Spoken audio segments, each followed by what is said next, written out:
I asked my best friend if he touched my sister, and 6 hours later he was in the ER. My sister called at 2 in the morning.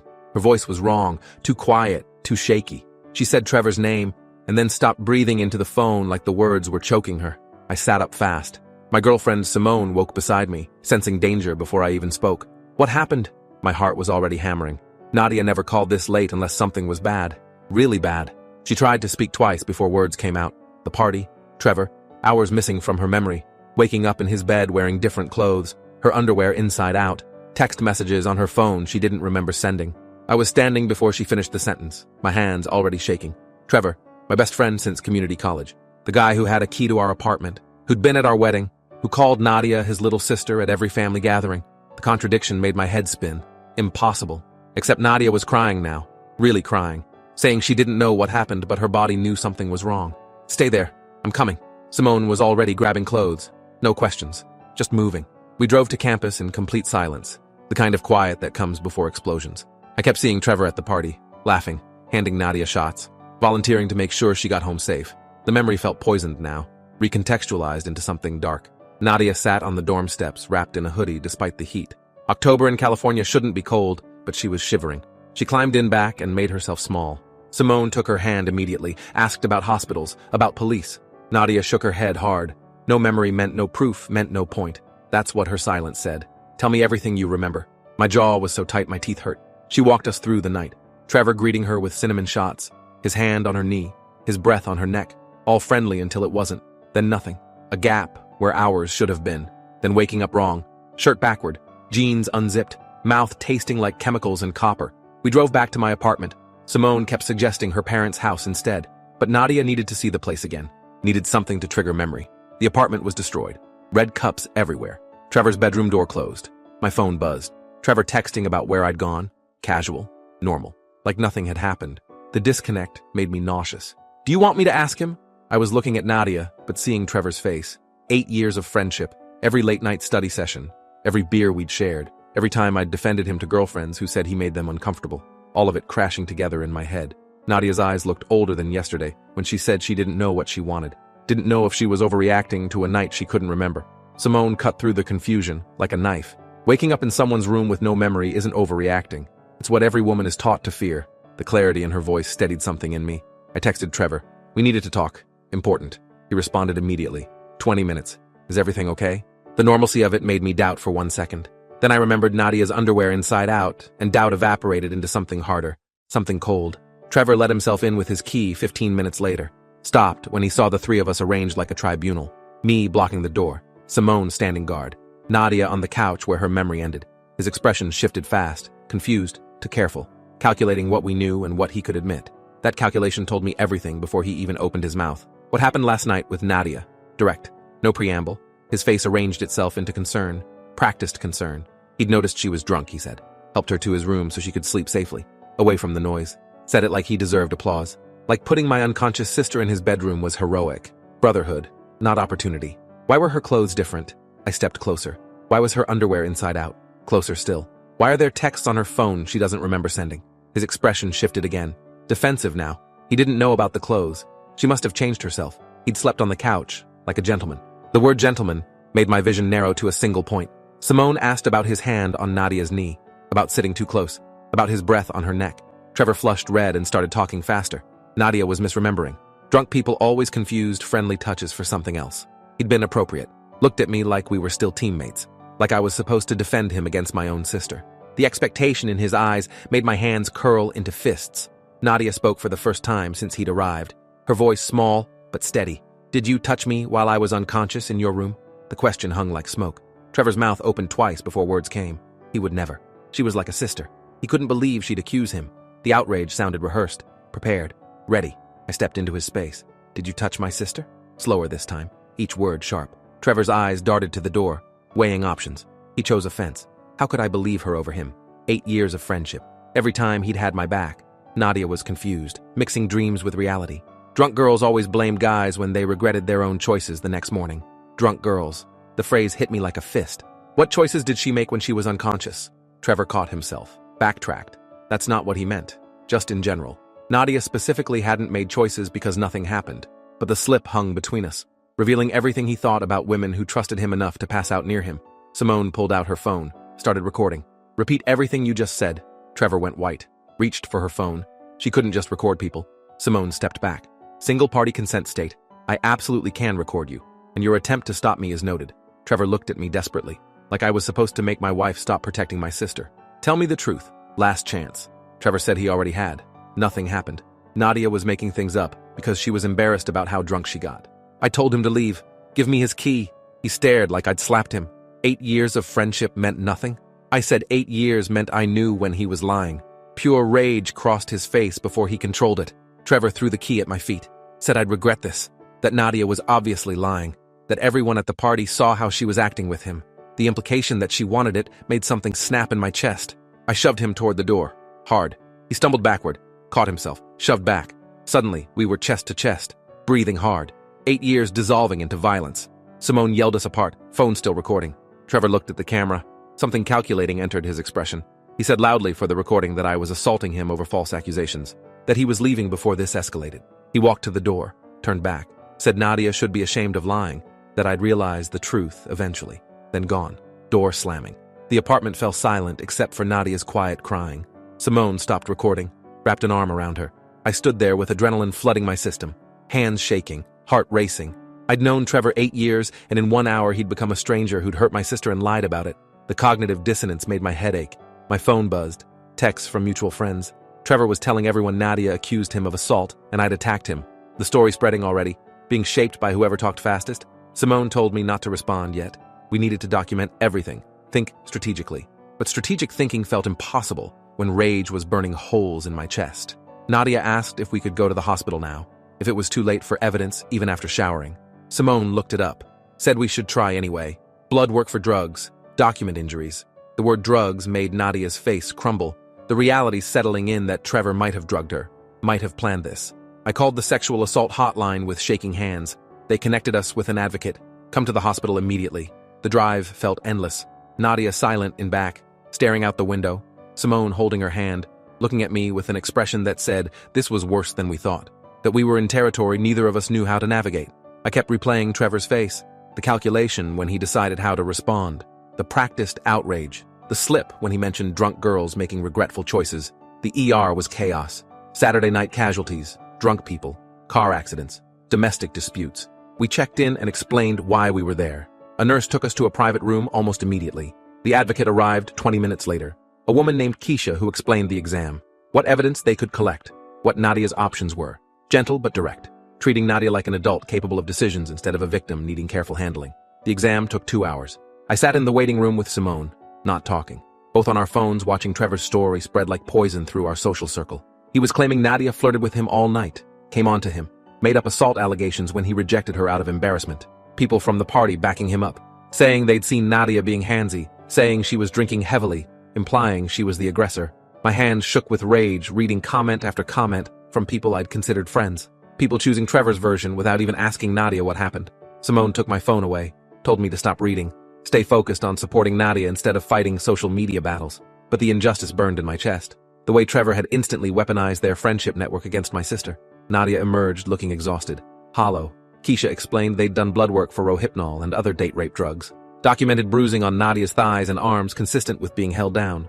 Collected other evidence in case she decided to report, in case hung heavy. Keisha said reporting to police was Nadia's choice. The advocate program would support her either way. We drove home as sun came up, the city looking normal and peaceful like nothing had changed. But everything had changed. Nadia decided she wanted to report, wanted Trevor held accountable even if the case never went anywhere. We went to the police station, spent 4 more hours giving statements, explaining what happened, providing Simone's recording of Trevor's denials. The detective was a woman named Alvarez, who seemed genuinely invested but also realistic about how these cases usually went. Detective Alvarez explained that sexual assault cases without witnesses were difficult to prosecute, often came down to he said she said, unless there was physical evidence or drugs in blood work. Trevor would likely claim any sexual contact was consensual. Nadia's lack of memory could be used against her to suggest she was too drunk to remember consenting. The way Alvarez explained it made clear she'd seen this scenario dozens of times, was preparing us for disappointment. But she also said the bruising was significant. The text messages sent from Nadia's phone could show consciousness of guilt if they could prove Trevor sent them. The blood work might show drugs in her system. They'd interview Trevor and see how his story held up under pressure. Sometimes men who thought they'd gotten away with it cracked when confronted by authorities. Her tone suggested she didn't expect Trevor to crack, but she'd try anyway. We left the station exhausted and raw. Simone drove to her parents' house because none of us could face the apartment where it happened. Her mother took one look at Nadia and started crying, pulled her into a hug that made Nadia finally break down completely. Her father asked if I wanted him to handle Trevor. The violence implicit in handle made me love him and fear for him simultaneously.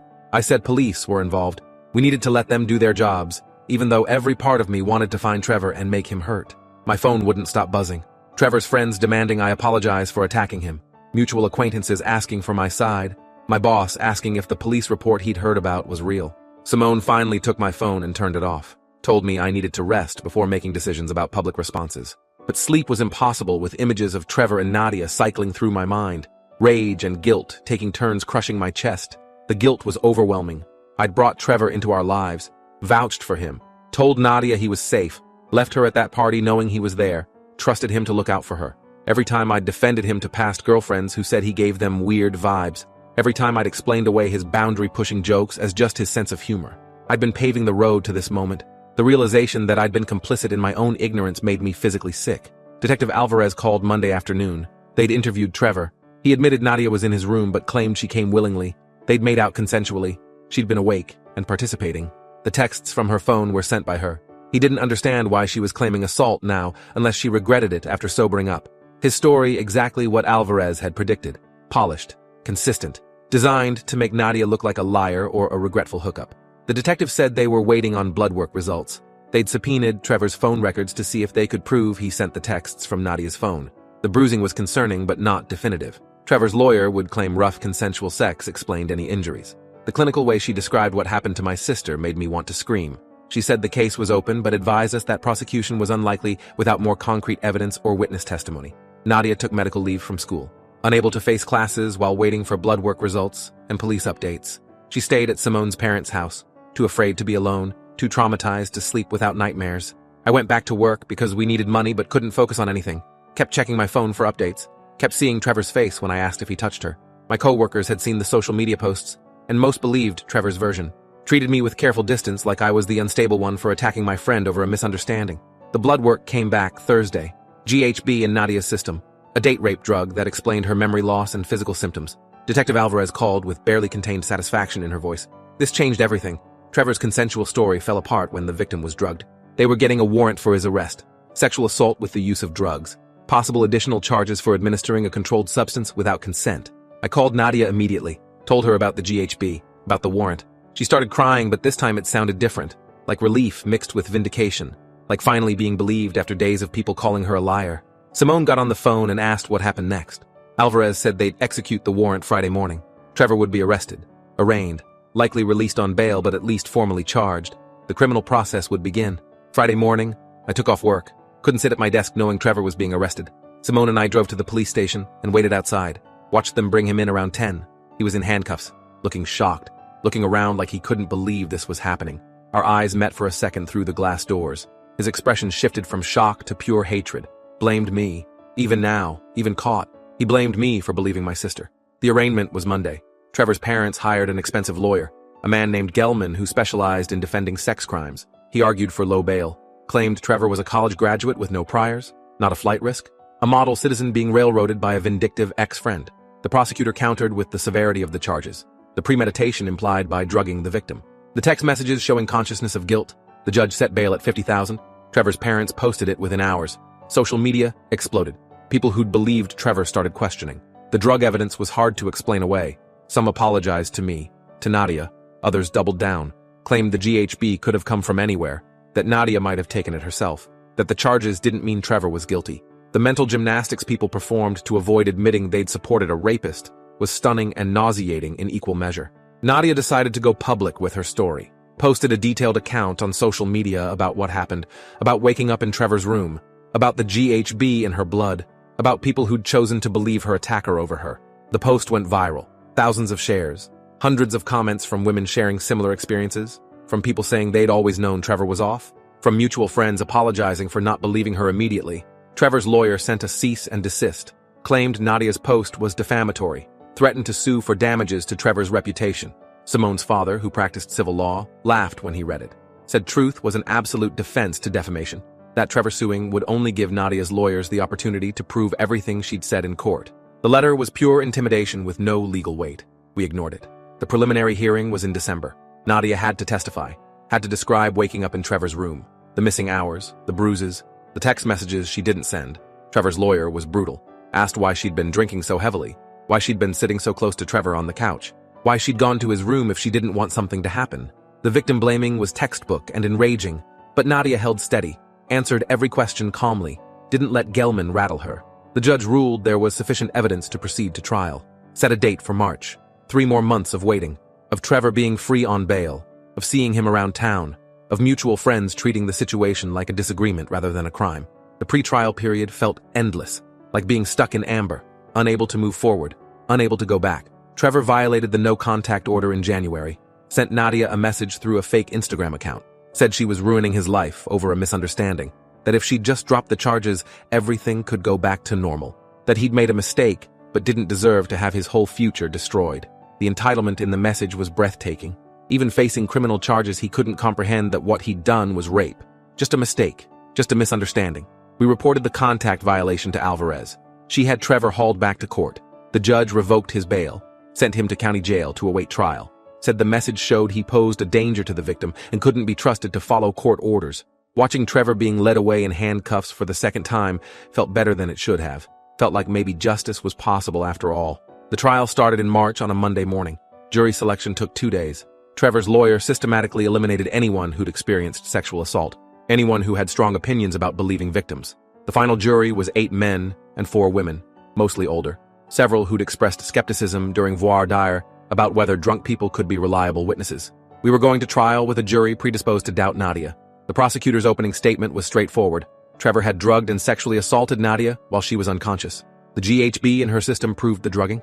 The bruises proved force. The text messages sent from her phone while she was passed out showed Trevor had her phone and was trying to create a false narrative of consent. This wasn't a he said she said case. This was a predator who got caught. Gelman's opening painted Trevor as a good guy, caught in a nightmare. Nadia had been drinking heavily, flirting with Trevor. They'd made out consensually.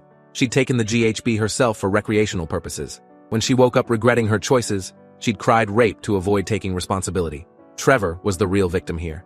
A young man whose life was being destroyed by false accusations, and a justice system too eager to believe women. Nadia testified on day 3, walked through the entire night. Trevor handing her shots, his hand on her knee, the blank space where her memory should be, waking up wrong, the GHB in her blood. Under cross-examination, Gelman asked about every drink she'd had, every friendly interaction with Trevor over the years, tried to paint their relationship as flirtatious, tried to suggest she'd wanted this. Nadia never wavered, said clearly and firmly that she'd been unconscious, that unconscious people can't consent, that Trevor had raped her. Detective Alvarez testified about the investigation, the GHB in Nadia's system, the bruising consistent with being held down, the text messages sent from Nadia's phone while she was passed out, phone records showing Trevor's number accessing her accounts during the time she was unconscious. The evidence was damning. Gelman tried to poke holes, suggested the bruises could be from consensual rough sex, suggested Nadia could have taken the GHB herself and given Trevor her phone password, each suggestion more desperate than the last. A toxicologist testified about GHB, how it worked, how quickly it incapacitated people, how it caused anterograde amnesia, said that Nadia's blood levels indicated she'd been given a strong dose, enough to render her completely unconscious for hours. Gelman asked if people ever took GHB recreationally. The toxicologist said yes, but that recreational users took much smaller doses, that Nadia's levels suggested someone trying to incapacitate her, not someone trying to have a good time. Trevor testified in his own defense. A risky move. He claimed everything was consensual, that Nadia had come on to him, that they'd made out and she'd been awake and participating, that she'd taken GHB herself before they hooked up, that the texts from her phone were sent by her. Under the prosecutor's cross-examination, his story fell apart. He couldn't explain why Nadia would take enough GHB to knock herself unconscious. Couldn't explain how she sent texts while passed out. Couldn't explain the bruising. Kept contradicting himself. The jury watched him squirm. Gelman called character witnesses. Trevor's parents, his professors, people who said he was a good student, a good son, not the kind of person who would rape someone. The prosecutor dismantled each one, asked if they'd been in Trevor's room that night, if they'd seen what happened, if their opinions about Trevor's character changed the physical evidence. They admitted they didn't know what happened that night, that they only knew the Trevor they wanted to believe existed. Closing arguments happened on Friday. The prosecutor methodically walked through every piece of evidence: the GHB, the bruising, the phone records, the text messages, the inconsistencies in Trevor's story.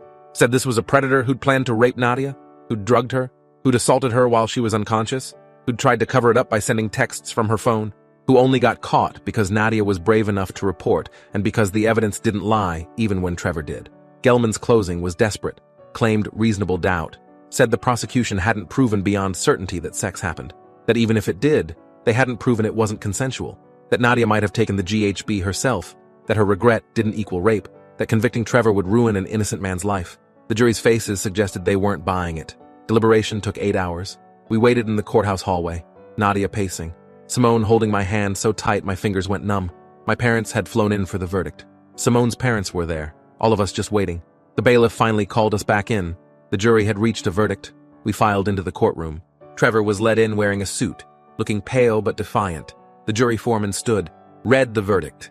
Guilty on all counts. Sexual assault with the use of drugs, administering a controlled substance without consent, witness tampering for the text messages sent from Nadia's phone. Trevor's face went white. His mother sobbed. His father stared straight ahead like he'd been turned to stone. Nadia grabbed my hand and squeezed so hard I thought bones would break. Simone was crying. I felt nothing but a cold satisfaction settling into my bones. Sentencing was 6 weeks later. Nadia gave a victim impact statement, described how Trevor had stolen her sense of safety, how she couldn't sleep, couldn't trust people, how the assault had derailed her entire life, how his attempts to deny and minimize what he'd done had compounded the trauma. She looked at him while she spoke. He wouldn't meet her eyes, just stared at the table in front of him like if he didn't acknowledge her, she'd disappear. The judge sentenced Trevor to 15 years in state prison with no possibility of parole before serving 85%. She delivered a statement about how he'd betrayed Nadia's trust, how he'd drugged and raped her while she was helpless, how he'd tried to cover it up, how he'd shown no remorse even when caught. She said men like Trevor were predators who deserved significant prison time to protect society from their violence. Trevor was led away in handcuffs, this time for real, this time for 15 years. We left the courthouse into bright May sunshine. Nadia looked lighter somehow, like a weight had been lifted. She'd been believed. Trevor had been held accountable. It wasn't perfect justice. Nothing could undo what he'd done, but it was something. It was consequence. We went to dinner at Simone's parents' house, ate and laughed and cried, told stories about Nadia's strength, about how proud we were. It felt like the first normal evening in 6 months. 3 years later, Nadia graduated nursing school at the top of her class. She'd specialized in emergency medicine, wanted to work with assault victims, wanted to be the kind of nurse she'd had at the hospital that night.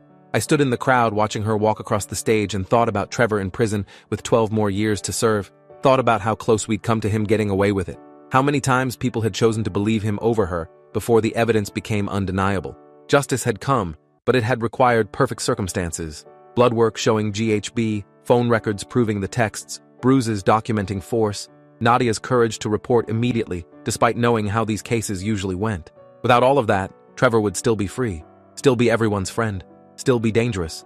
The system had worked this time, but barely, and only because Nadia had fought like hell to make it work. Appreciate you watching this far. If you enjoyed it, drop a like, leave a comment, and subscribe so you won't miss the next story.